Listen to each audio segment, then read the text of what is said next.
Here's 3 things people should know about leasing. It protects you from market changes. It's under warranty the whole time. It's lower payments. You're only paying for what you actually use. Friendly and stress-free, we're Valley GMC. Hey, it's Bryant with Valley GMC. This is what I talk about when I'm working with my friends and family. Here's 3 things people should know about leasing. It protects you from market changes. So many people sign up for 7 to 8 year loans, but only keep the cars for 3 years. Then when the market adjusts on them, they end up with negative equity. It protects you from negative equity. When you buy a car, every single car, the value of the car immediately starts going down.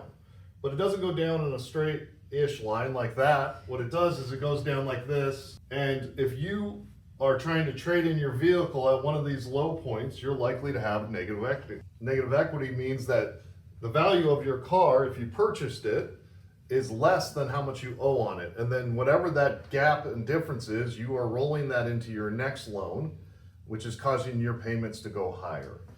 Say you do a 84-month loan and you're paying off the car, you buy it up here, your loan's this big and you pay off the car like this, but the value of your car is right here, and then it goes like this, and this is kind of what the bell chart on these things looks like, roughly, and there's some fluctuations in there, and you traded in here, you got to pay this gap off and roll that into your next loan. So say it's $4,000 here, and you buy a car for $50,000, it's really like you're buying the car for $54,000 because that $4,000 gets added to the price. What happens on a lease in this same scenario? You buy the car for $50,000, you have a 3-year lease. The residual value on this car was $25,000. And so at the very end of the lease, you come to the dealership, they take a look at your car and they say it's worth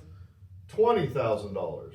And over here, that would mean I have a $5,000 negative equity situation, but not on a lease. In this scenario right here, you would hand the keys to the dealership, they would return it to the bank, and that $5,000 is the bank's problem. Okay, so now let's take this same scenario and say you come back in and it's worth $30,000. Is the bank going to get the $5,000 that equity? No, they're not. So what you're going to do is you're going to buy it for $25,000 because you're guaranteed to be able to buy it for $25,000 at the end of it. And you're going to immediately trade it in on your new lease. And over here where I showed you, you're technically buying it for $54,000. Well, in that scenario, you'd be buying it for $45,000 because you have $5,000 in equity.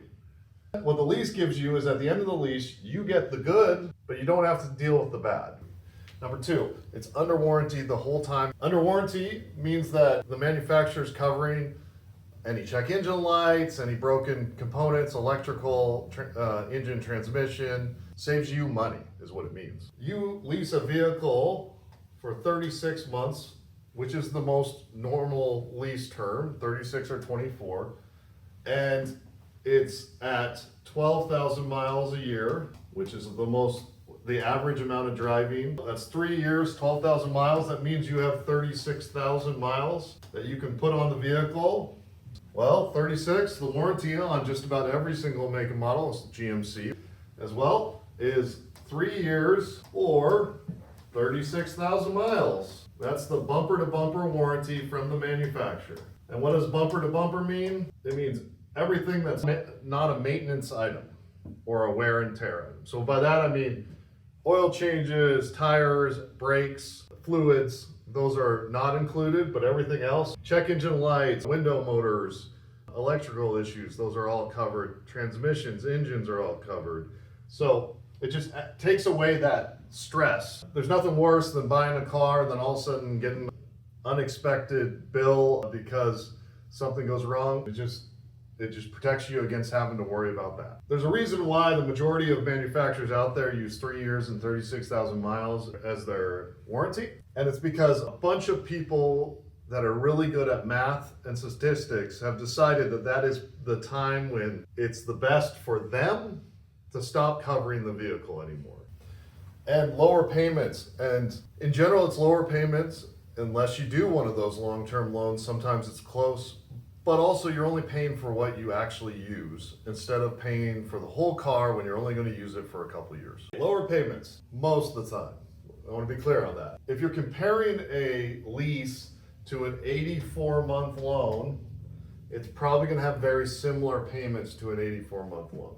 But if you're comparing it to a shorter term, like 72 or 60 months, it usually will have lower. And the reason is, if you're buying a $50,000 car, you also are paying sales tax for the full vehicle on a $50,000 car. We'll just use a straight 10%, even though it's a little bit higher here in our area.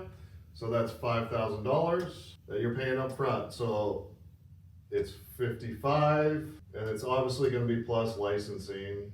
But so say it's $55,000. If you're leasing and it's got a 50% residual, the residual is what the bank estimates the car will be worth at the end of 3 years and 12,000 miles a year, or whatever the setup is.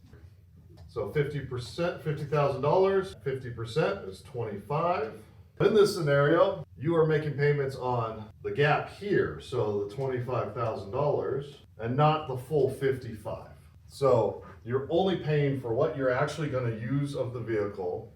There have been times where people have felt stuck in vehicles they've bought because of extreme market fluctuations.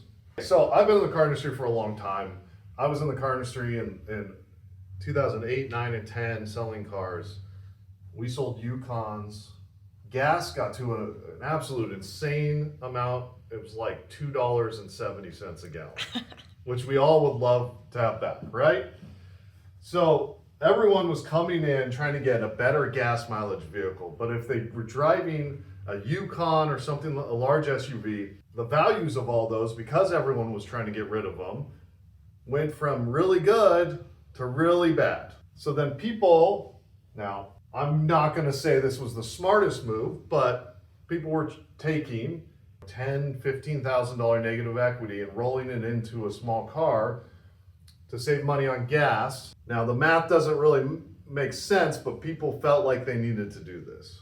Or they weren't able to do it because the banks wouldn't loan them that much money on a car that price.